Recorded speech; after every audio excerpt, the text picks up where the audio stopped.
大家早上好，很久没有讲课了，今天要讲课给大家更了解每一件事，身体的每一件事都是在学习的过程中得到的。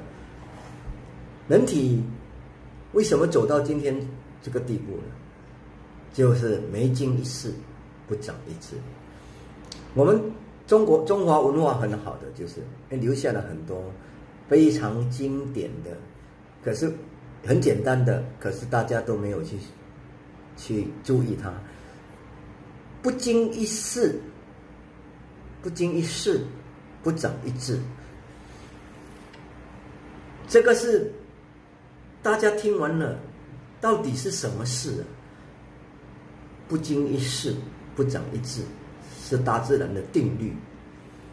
我记得小朋友，我看过小朋友，那个烧水壶啊，烧水很热，他去摸，妈妈就很紧张，不可以摸，不可以摸，不可以摸，不可以摸。那小朋友就很疑惑，从小怎么不可以摸呢？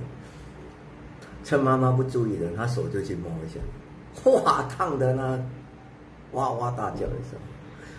从此以后呢，你要把他拉他的手去碰，他都拼命的挣扎。为什么呢？因为他经一事长一智了。我在新加坡有个画家，他教人家学画的，他跌倒了，他手肿得好厉害。然后那些护士啦，就哎呀，护士说我做一口，每天医多少人啊，都在打消炎药啦，什么一大堆。就是他学习的就是这些东西，可是后来他手肿消完以后，他就发现手掌了，手肘整个红起来，哇，大家也紧张了。我说因为你有推过，我平时在你的背后推拿的时候，你知道我推拿都是把背后推的整个都红一片的，而且你看到外面是红的，可是事实上你整个里面的细胞都被我重组过了，然后因为它不断的重组，不断的重组，我每次推过去，它不断的重组，不断的经一事，也不断的长一智。所以我推这个背后里面，整个内部内脏的器官呢，全部都学习到如何去进行破坏、重组再生。然后我每个星期都在背后的重组过程中呢，人体就学习到很多，去重组过程学习到很多东西。我给他很大的机会，说你不可以吃止痛药，痛完了背后酸痛了再好了再破坏再重组，不断的重组，自然的就把人体里面最智慧开发出来了。后来这个跌倒，他很快就肿就消了，然后他就发到手去了，整个红起来，就好像被我推过，整个肿起来的时候。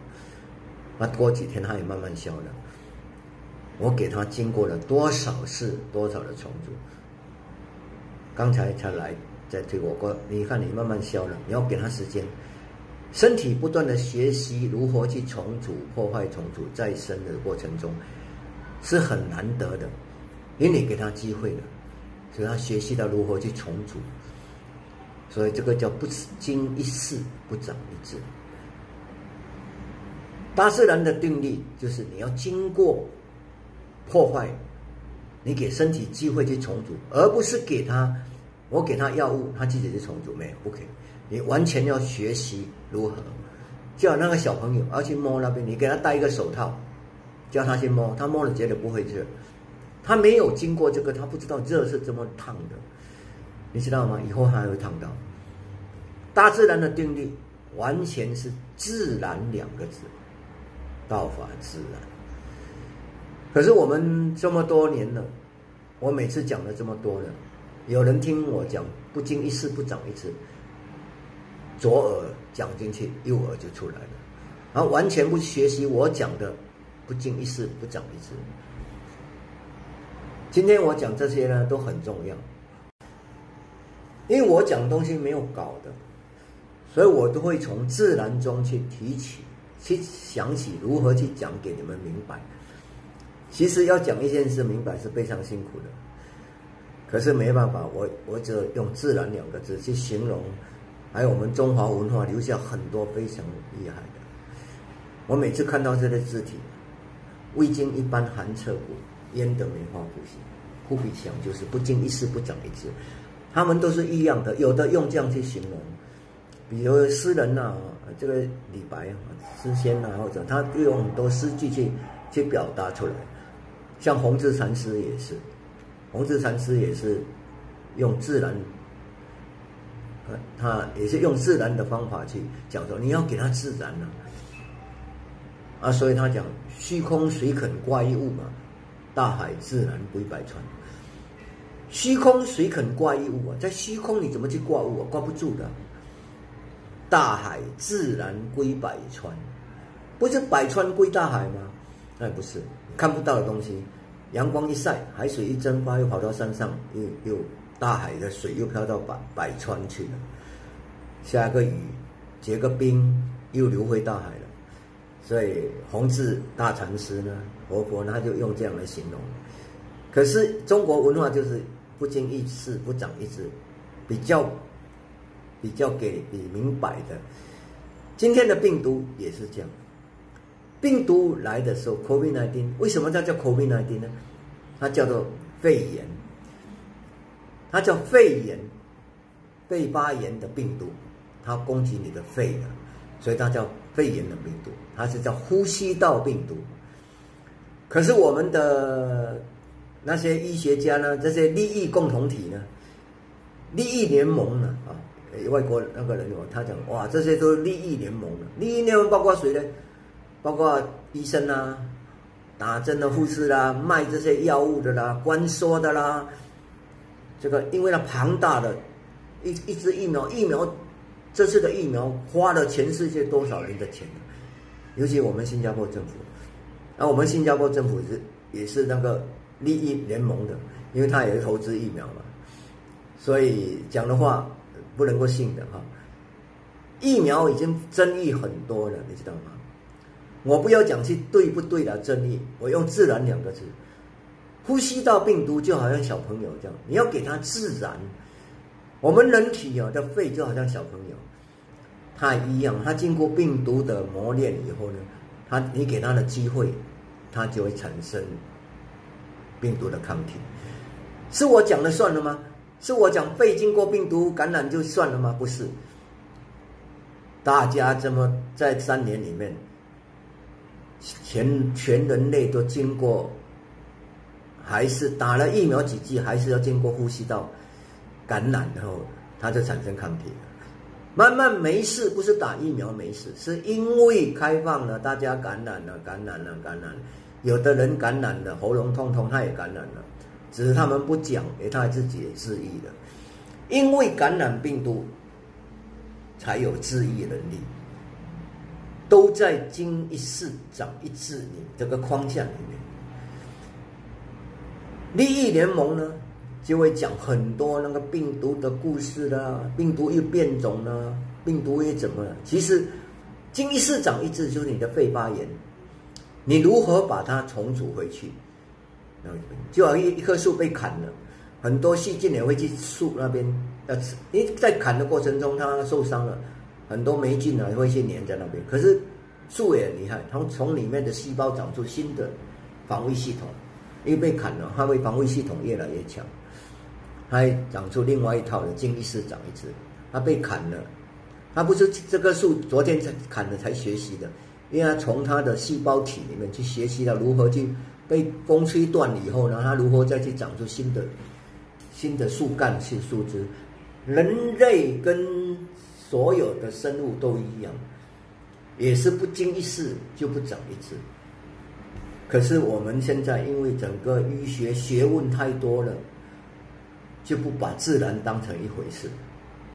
我们人类失去太多，就是你读书太多了。尤其医生读了一辈子的医学，都是你怎么帮你止痛。当你咳嗽的时候，他怎么不要给你咳嗽？你不要咳嗽，你咳嗽肺会发，你的肺会发炎，都是这样。你不能够发烧，你发烧呢，你会把你的脑烧坏了，一发烧你就想到脑了，因为发烧会把脑烧坏的，因为他们想卖他的退烧药，所以每一件药物都是抑制身体的一个功能。我们身体失去了多少的功能，就是没经一事不长一智。你没有给自己治愈能力呢？治愈能力是不能在身体里面是要学习的。受伤以后，他如何去重组回去？你把一棵树砍了，它也是经一事，它也是长一智，什么都一样。万事都要学习，然后才长出你所需要的东西。病毒也一样的，病毒感染了肺，肺自然就会产生它要的。就好像这个画家，他手，我说你不经一事不长一智，那就旁边的人哇一直骂，尤其护士哇读了一辈子的书，我是护士的，我都知道我医了多少人了，然后就倚老卖老。可是他们护士啊，他很聪明啊，可聪明没有用啊，那自然2个字他没有了。越聪明的人呢，越失去自然2个字。自然在我们生活上很重要。如何学习？学习敦土功啊！今天要讲完了，再讲敦土功啊。讲了，刚才讲了这边，慢慢你们明白。不过还需要讲，敦土功最厉害的是什么呢？我最近才发现，学习了这么久，还在那边用那个70%、50%、60%都有，像咳嗽，一直说咳嗽是胸口。你的丹田，所以敦土功最厉害是听我讲啊，这个重点的啊，你不要吐气先，你用咳嗽先，比如像老人咳嗽，当你咳对了，咳嗽就推气；当你先咳嗽对的时候就推气了，像我这样。不对，他咳到对的时候，他丹田了，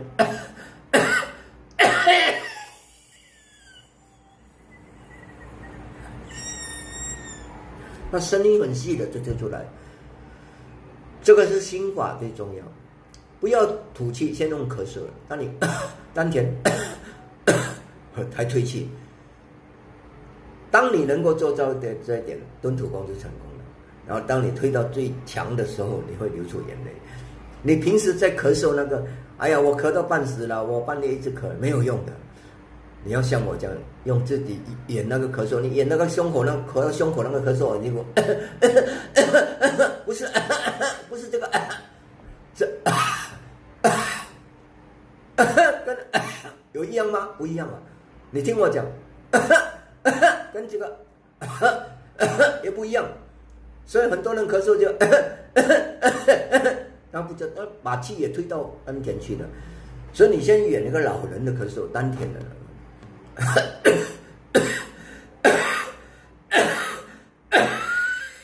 就推气才对的。这个重点听进去了吗？还是你还在用那个胸口上的咳嗽，用丹田的咳嗽？胸口的咳嗽跟丹田的咳嗽不一样。咳嗽里面有好多种哦，有的用肚子咳嗽，有的用丹田，有的用喉咙咳嗽。你要用丹田咳嗽，就好像唱歌，有人用喉咙唱歌，有人用胸口唱歌，用肚子唱歌，有人用丹田唱歌，原理一模一样的。咳嗽先用食指练一下，